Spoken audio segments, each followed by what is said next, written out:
Hello everyone, hope you are doing well.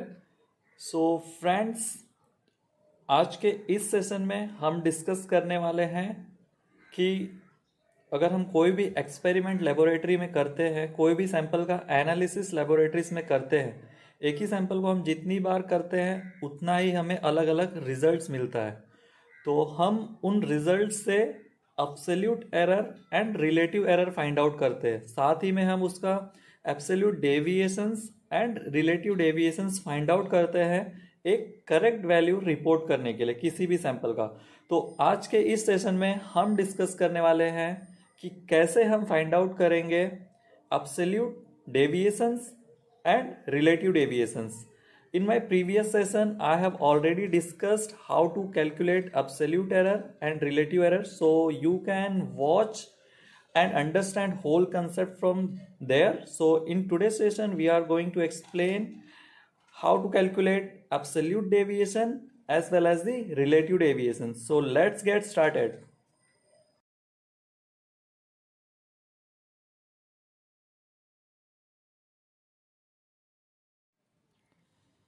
तो दोस्तों, जैसा कि मैंने बताया कि आज के इस सेशन में हम सीखने वाले हैं कि कैसे हम कैलकुलेट कर सकते हैं absolute deviation as well as the relative deviations.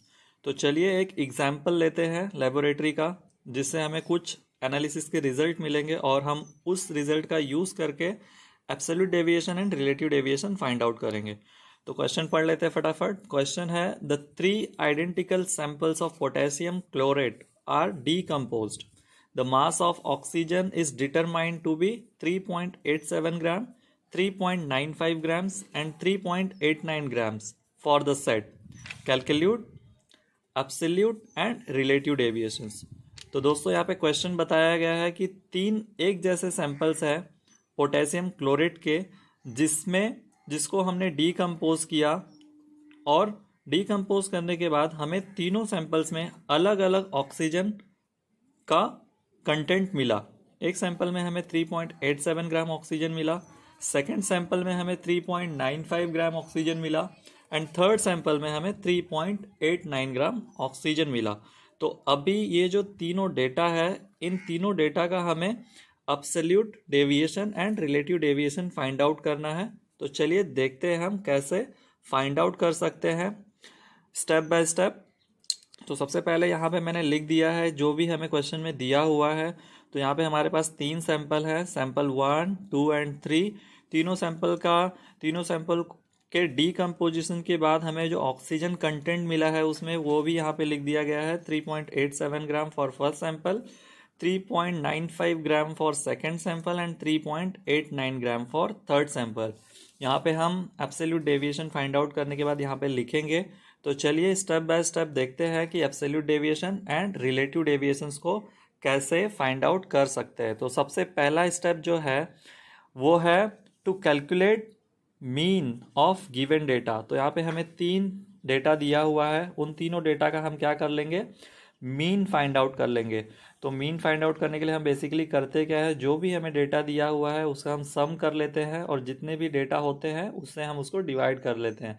तो यहाँ पे हमें 3 डेटा दिया हुआ है, हम तीनों का सम कर लेंगे और उसको 3 से डिवाइड कर लेंगे। तो हमें उसका तीनों भी डेटा का हमें क्या मिल जाएगा, मीन मिल जाएगा, जो कि हमें यहाँ पे मिल गया है 3.90 ग्राम्स।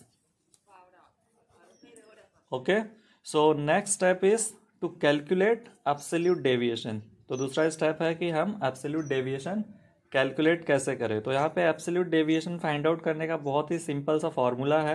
एब्सोल्यूट डेविएशन को हम मोड के अंदर एब्सोल्यूट डेविएशन को ऐसे फाइंड आउट करते हैं, ऑब्जर्व वैल्यू को सब्सट्रैक्ट कर देते हैं मीन वैल्यू से और हमें मिल जाता है एब्सोल्यूट डेविएशन। तो यहाँ पे हमारे फर्स्ट सैंपल का जो ऑब्जर्व वैल्यू है वो 3.87 है और उसका मीन जो अभी हमने फाइंड आउट किया है 3.90 वो है। अगर हम उसको सॉल्व करते हैं और मोड से बाहर निकालते हैं तो हमें मिल जाता है प्लस माइनस 0.03 ग्राम। ऐसे ही हम सेकेंड सैंपल का भी कर लेते हैं। सेकेंड सैंपल का अगर हम एब्सोल्यूट डेविएशन फाइंड आउट करें तो हमें मिल जाता है 0.05 ग्राम एंड थर्ड सैंपल का एब्सोल्यूट डेविएशन हमें मिल जाता है 0.01 ग्राम। तो नेक्स्ट स्टेप जो है स्टेप नंबर 3, उसमें हमें क्या करना है, हमें फाइंड आउट करना है मीन एब्सोल्यूट डेविएशंस। अभी तक हमने फाइंड आउट किया है absolute deviation, now we have to find out mean absolute deviation. तो मीन एब्सोल्यूट डेविएशन हम कैसे फाइंड आउट करेंगे, just we have to calculate the mean of all the 3 deviations which we have calculated right now.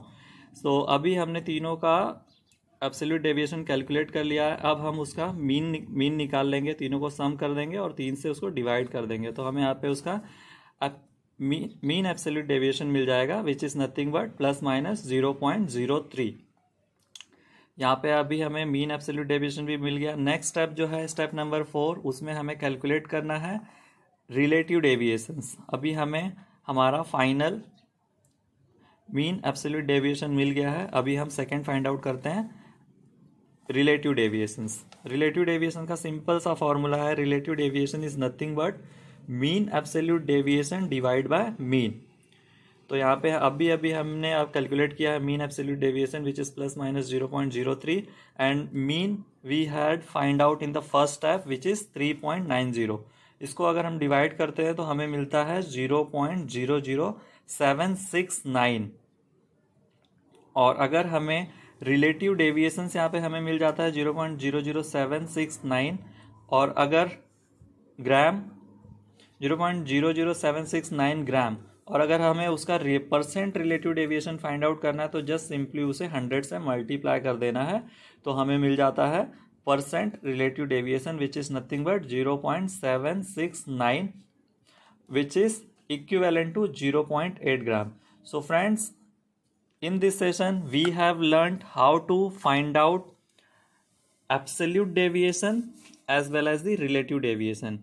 In my previous session I have already discussed how to find out absolute error as well as the relative error. I'll drop the link in the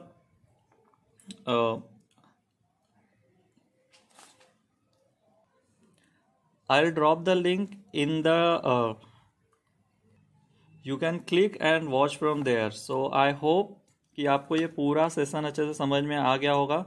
तो basic chemistry सीखने के लिए आप इस channel को subscribe कर सकते हैं। चैनल का नाम है सूरज सोनी।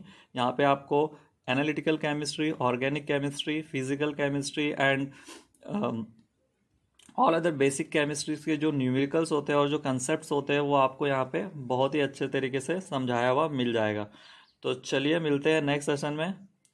Good bye.